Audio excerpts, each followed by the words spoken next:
Social మీడియాకి సంబంధించి ఏదైతే భారతీ గారిని ఉద్దేశించి దారుణమైనటువంటి వ్యాఖ్యలు చేసినటువంటి చేబ్రోలు కిరణ్ ఆ పైన అరెస్ట్ అవ్వడం చూసారా. అదే వైఎస్ఆర్ కాంగ్రెస్ పార్టీ ఉంటే సైకోలను పెంచి పోషించారు. వాళ్ళు అక్కడ మాట్లాడితే వల్లభనేని వంశీ అయినా లేకపోతే దారపనేపూడి చంద్రశేఖర్ రెడ్డి అయినా అంబటి రాంబాబు అయినా మాట్లాడితే వాళ్ళని గురించి పట్టించుకోలేదు. అదే మేమైతే కనుక యాక్షన్ ఎట్లా తీసుకున్నారో చూసారా అని చెప్పడం, మా ఐటీడీపీ కార్యకర్త అయినా అరెస్ట్ చేయించామని చెప్పడం, అదంతా ఒక నాటకం అంటూ వైఎస్ఆర్ కాంగ్రెస్ పార్టీ ఇప్పుడు వ్యాఖ్యానిస్తోంది. అదే అంబటి రాంబాబు తాజాగా చేబ్రోలు కిరణ్కి వెంటనే బెయిల్ వచ్చినటువంటి అంశాన్ని ప్రస్తావిస్తూ ఇది ఒక పెద్ద నాటకం, ఇప్పటికి కూడా ఇదిగో ఇన్ని వందల మందికి సంబంధించినటువంటి లెక్కలు ఉన్నాయంటూ మాట్లాడుకొచ్చారు. అదేంటో విందాం ఒకసారి. అతను పెంచి పోసిన ఎవరండి? అసలు ఐటీడీపీ కార్యకర్తగా ఎలా వచ్చాడు, ఎందుకు వచ్చాడు? అతనే చెప్పాడే. ఒకసారి ప్లే చేయండి. చంద్రబాబు నాయుడు గారితో ఆయనకున్న పరిచయాన్ని. Is a small man.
చూశారు కదా, చేబ్రోలు కిరణ్ చెప్పినటువంటి మాట. ఆ రోజు జగన్మోహన్ రెడ్డి గారి సతీమణి భార్య గారి మీద మాట్లాడారనే దాని మీద పెద్ద ఎత్తున దుమారం లేచింది, అరెస్ట్ చేశారు.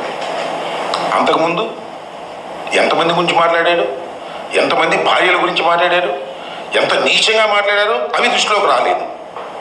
సరే అరెస్ట్ చేశారండి. అరెస్ట్ చేసి ఏం చేశారే? నేను ఇవాళ చెప్తున్నా, మీ అందరికీ తెలుసు, చంద్రబాబు నాయుడు గారు అధికారంలోకి వచ్చిన తర్వాత సోషల్ మీడియా యాక్టివిస్టుల పేరు మీద అరెస్ట్ చేసిన తర్వాత ఇంత తొందరగా రిలీజ్ అయినటువంటి సోషల్ మీడియా అరెస్టుల్లో ఏది లేదు, ఒక కిరణ్ తప్ప. 11వ తారీఖు అరెస్ట్ చేశారు, కోర్టులో ప్రొడ్యూస్ చేశారు, 23వ తారీఖు బయటకు వచ్చాడు. ఎలా వచ్చాడు? కోర్టు వారు ఇచ్చారా? కోర్టు వారు ఇచ్చే విధంగా చేశారు. జనరల్గా ఏం చేస్తారు, ఏం చేస్తున్నారు? ఎవరైనా సోషల్ మీడియాలో అరెస్ట్ అయితే ఏదో ఇన్వెస్టిగేషన్కి పోలీస్ కస్టడీ ఇవ్వమని పిటిషన్ పడేస్తున్నారు. పడైన వారు ఎవరి మీద లేదు.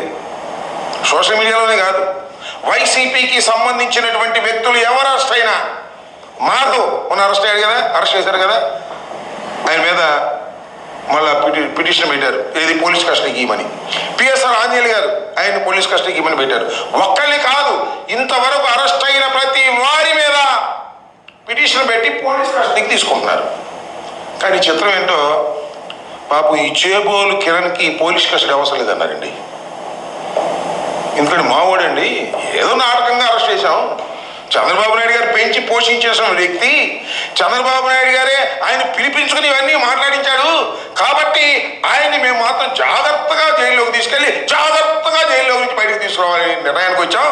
కాబట్టి మేము వారికి పోలీస్ కస్టడీ పిటిషన్ వేయము అన్నారు. వేయలేదు. వీలేలో వచ్చింది, ఛార్జ్ షీట్ ఫైల్ చేశారండి. ఇన్వెస్టిగేషన్ కంప్లీట్ అయిపోయింది. విత్ ఇన్ 12 daysలో టోటల్ ఇన్వెస్టిగేషన్ ఇస్ కంప్లీటెడ్. ఇంతవరకు చంద్రబాబు నాయుడు గారు వచ్చిన తర్వాత పెట్టినటువంటి కేసుల్లో ఇంతవరకు ఏ కేసులోనూ ఇన్వెస్టిగేషన్ కంప్లీట్ కాల. మంగళగిరి కోర్టులో మాత్రం, మంగళగిరి పోలీసులు మాత్రం ఈ కిరణ్ కేసులో టోటల్గా ఛార్జ్ షీట్ పడేశారు. నాకు తెలిసిన సమాచారం, బెంచ్ మీద మ్యాజిస్ట్రేట్ గారు, న్యాయాధిపతి, ఈయన ఎంత తొందరగా పడేశారు? ఏ కేసులను పడైంది? 12 రోజుల్లోనే ఎలా పడేశారు మీరు, ఇన్వెస్టిగేషన్ కంప్లీట్ అయిపోయిందని అని ఆయన ప్రశ్నించినటువంటి సందర్భం కూడా ఉంది పోలీసుల్ని. నేను ఎందుకు చెప్తున్నానంటే, చంద్రబాబు నాయుడు గారు నేను అని మాటల్లో చెబుతున్నాడు తప్ప విలన్ గా బిహేవ్ చేస్తున్నాడు అనడానికి ఇంతకన్నా పచ్చి ఉదాహరణ ఏమైనా కావాలా అని నేను అడుగుతా ఉన్నా. చేబోలు కిరణ్ అరెస్ట్ చేసినట్టు ఉంది, రిలీజ్ అయినట్టు ఉంది. చేబోలు కిరణ్ అరెస్ట్ చేసిన తర్వాత ఐటీడీపీలోనే చాలా మంది క్రిటిసైజ్ చేశారు. ఏమండి చంద్రబాబు నాయుడు గారు, మీరే తిట్టమంటారు, మేము తిట్టామనుకో మళ్ళీ మీరే లోపలేస్తున్నారు అని అంటే, లోపలేసడం కాదు అంత ఉత్తుకి మళ్ళా విడుదల చేశాం కదా, మళ్ళీ మీ పని మీరు చేసుకోండి అనేటువంటి కాన్ఫిడెన్స్ ఇవ్వడానికి నారా చంద్రబాబు లాంటి విలన్ క్యారెక్టర్ వాళ్ళ ప్రయత్నం చేస్తుందో లేదో ఆలోచించండి. ఇదొకటి. తర్వాతన ఇంకా ఇప్పటికీ సోషల్ మీడియా తరపున బోల్డ్ అని చేస్తున్నారంటూ మరొక సుదీర్ఘమైన లెక్కలు చెప్పుకొచ్చారు. రోజులు కిరణ్ అరెస్ట్ చేసావే, ఎంతమంది ఉన్నారండి సోషల్ మీడియాలో మీరు పెంచి పోషించడం వల్ల? నిజంగా మీరు అరెస్ట్ చేయదలుచుకుంటే కొన్ని వందల మంది వాళ్ళ సోషల్ మీడియాలో ఐటీడీపీ పేరుతో ప్రచారం చేస్తున్నారు. ఏంటండి ఇది చూడండి, నా దగ్గర ఉన్న లిస్టు నేను చూపిస్తా. భయంకరంగా మొత్తం ఎంతమంది ఉన్నారంటే ఈ ఐడీలు 71 ఐడీలు. దీనిలో మొచ్చుకోటి చెబుతా.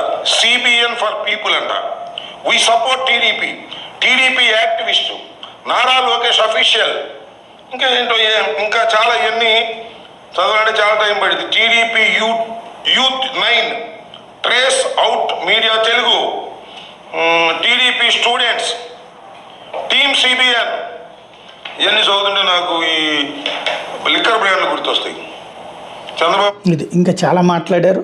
బట్ కాకపోతే సోషల్ మీడియాకి సంబంధించి ఈ మాట్లాడినటువంటి హక్కు ఉంటుంది. కాకపోతే అసలు తమ హయాంలో ఇలాంటి పనన్నా చేయగలిగారు వీళ్ళు. వాళ్ళు నటించారు సరే, ఆ నటించడం కూడా ఇలాగ జాత కాలేదు కదా. ఇప్పుడు దువ్వాడ మీద యాక్షన్ తీసుకోవడానికి నాళ్ళు పట్టింది. అదే వాళ్ళు ఆదిమూలం మీద యాక్షన్ వెంటనే తీసుకున్నారు. జనసేన కిరణ్ మీద యాక్షన్ వెంటనే తీసుకున్నారు. అట్లాగే సోషల్ మీడియా దాని మీద వెంటనే యాక్షన్ తీసుకున్నారు. ఇలాంటి యాక్షన్ అప్పుడు జరుగుంటే ఈ మాటలనే అర్హత ఉంటుంది వైసీపీకి.